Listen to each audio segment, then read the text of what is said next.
स्वागत। आज आम ओडिशार गोटे बहुत माने प्रिय आ गुरुत्वपूर्ण पर्व रज विषय कथा हवा। हाँ रज आम पाखरे जो प्रबंध अच्छी ताकू आधार करी आसंतु ए पर्वर महत्व केमिति पालन हुए आउ एहार सांस्कृतिक दिग ए सबको टिके गभीर भावे बुझिवा।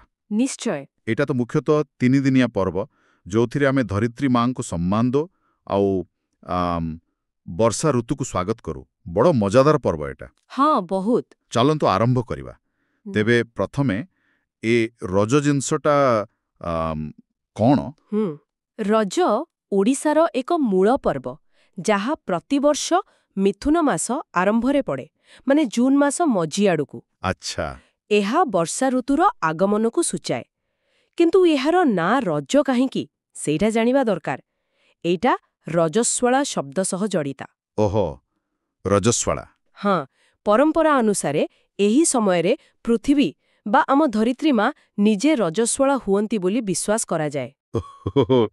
माने जेमिति जणे नारी मासिक धर्मा परे संतान धारण पई प्रस्तुत हुए सेमिति ये वर्षार आगमन रे धरित्री माता भी शस्य सृजन पई प्रस्तुत हुअंती। एटा तो बड़ गभीर कथा। हाँ एकदम यह निश्चय कृषि सह जोड़ी होइथिबो। एकदम ठीक। यह कृषिर आरंभ सह गभीर भावे संबंधित। आउ एही पर्व 3 दिन धरी पालन हुए। हाँ 3 दिन। प्रथम दिन को पहली रज, द्वितीय दिन को रज संक्रांति बा मिथुन संक्रांति। हाँ मिथुन संक्रांति जो दिन सूर्य मिथुन राशि को प्रवेश करती। आउ तृतीय दिन को भूमि दहन बा भूई दाहन कुहा जाए। आउ चतुर्थ दिन? चतुर्थ दिनटी हेउची बसुमती स्नान। अच्छा एई 3 दिन रे कोन करा जाए? शुणिछि चाष काम सब बंद रहे, सेटा सत? हाँ मुख्यतः सेया धरित्री माता को विश्राम देबा पाई चाषी माने एही 3 दिन हल करिबा, माटी खोलिबा माने कोनोसी काम करंती नाही भूई रे।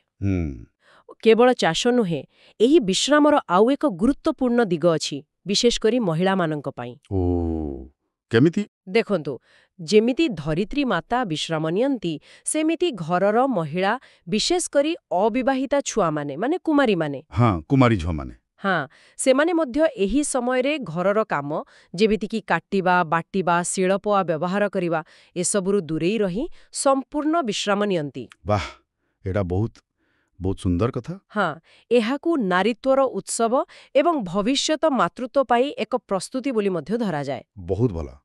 आउ किछि निर्दिष्ट प्रथा भी अछि सुनिछि जेमिति कि से दोली खेला।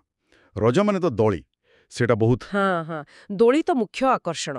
रजर परिचय कहिले चले।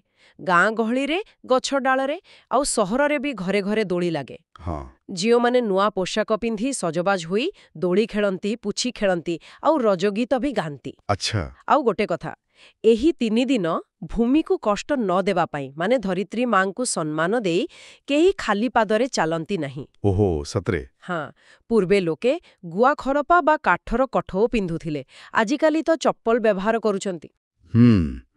आउ पुओ माने सेमाने कोन करंती? पुओ माने भी मजा करंती। सेमानंकर भी पर्व।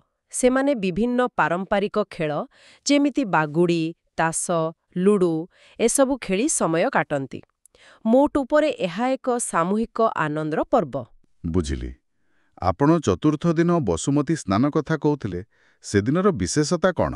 हाँ बसुमती स्नान एहा हेउछि धरित्री मातांक शुद्धि स्नान। सेदिन सखाळु घरे थिबा शिळपुआकू।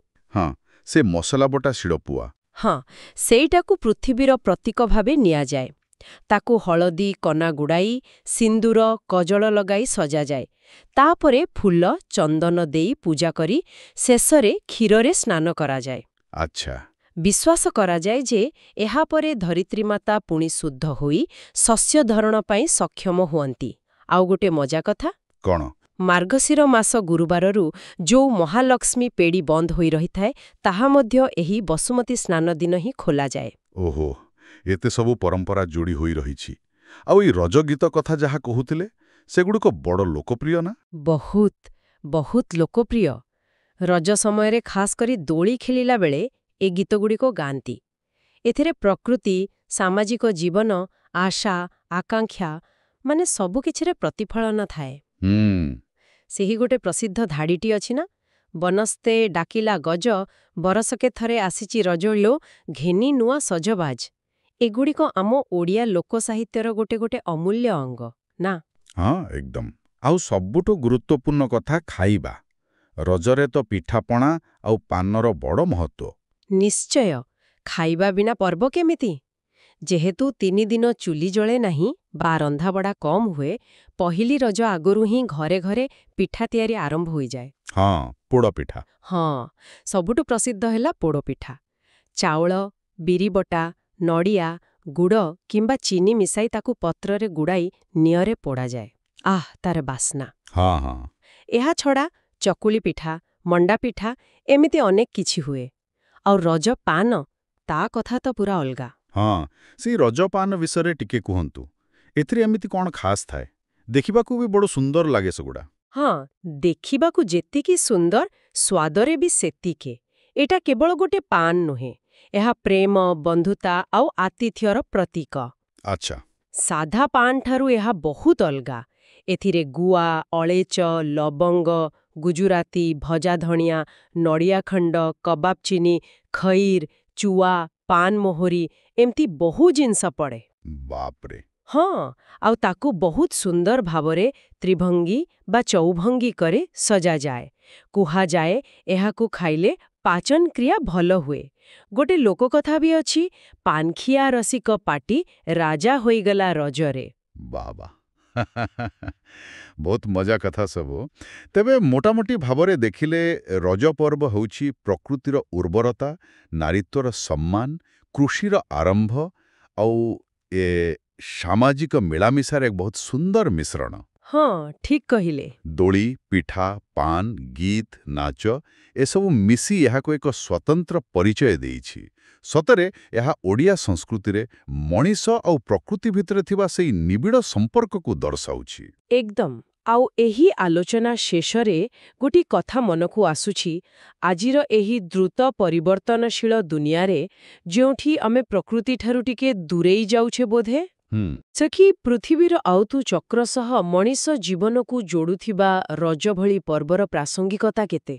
ବଦଳୁଥିବା ସମୟରେ ବି ପ୍ରକୃତି ପ୍ରତି ଏହି ସମ୍ମାନବୋଧ ଏବଂ ପାରମ୍ପରିକ ସାମୂହିକତାରୁ ଆମେ କ'ଣ ଶିଖିପାରିବା କିମ୍ବା ସାଇତି ରଖିପାରିବା? ଏହା ଏକ ଚିନ୍ତା କରିବାର ବିଷୟ ନିଶ୍ଚୟ।